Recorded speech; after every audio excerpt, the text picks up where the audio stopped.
দর্শক, এই ফুলটা কিন্তু অনেক চমৎকার, তাই না? লাল টকটকে। এই ফুলটার নাম কি আসলে কিন্তু আমি জানি না। চমৎকার একটা ফুল। আরও আছে ওদিকে। আসসালামু আলাইকুম প্রিয় দর্শক, আশা করি সকলে ভালো আছেন। তো ঘুরতে বাইরে এলাম, আবার এই যে চাচারে নিয়ে ঘুরতে বাইরে এলাম। চাচা, দুজন চাচা, হ্যাঁ, ঘুরতে বাইরেছি।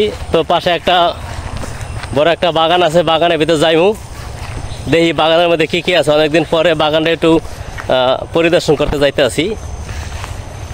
দর্শক, আপনারা কেমন আছেন কমেন্টে জানান। তো বাগানের কাছাকাছি আমরা চলে আসি। এর বিশাল আকৃতির বাগান। এখানে এই ভিতরে প্রচুর পরিমাণে গাছপালা আটকানো।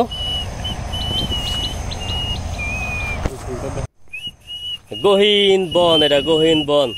সুন্দরবনের ভিতরে আর কি আছে এখানে? তার চাইতে আরো ভয়ানক ভয়ানক জিনিস আছে। ভিতরে যাইতে তো ভয় করে। চমৎকার এই ফুলটা। এটা কি ফুল?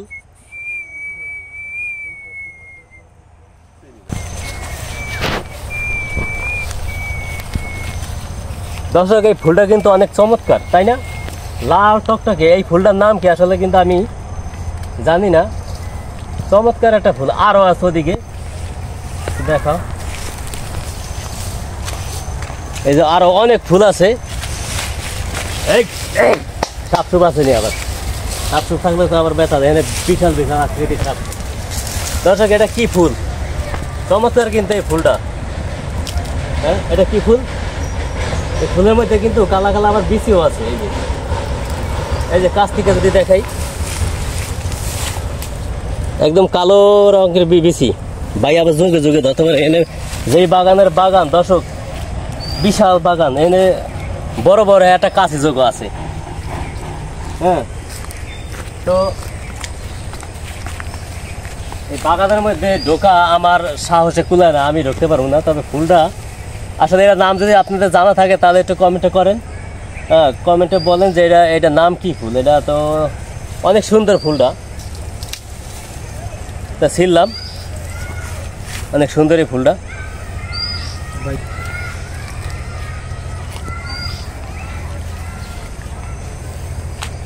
কলাও আছে, একটা কলাও আছে।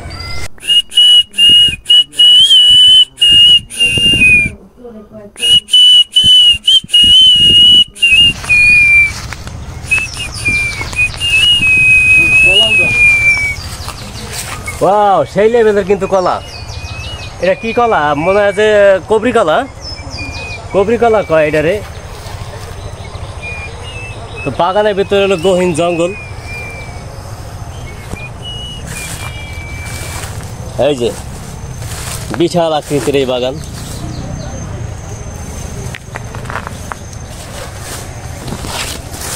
আমার পক্ষে ঢোকা সম্ভব না, লুঙ্গি গেছে খুললে তার।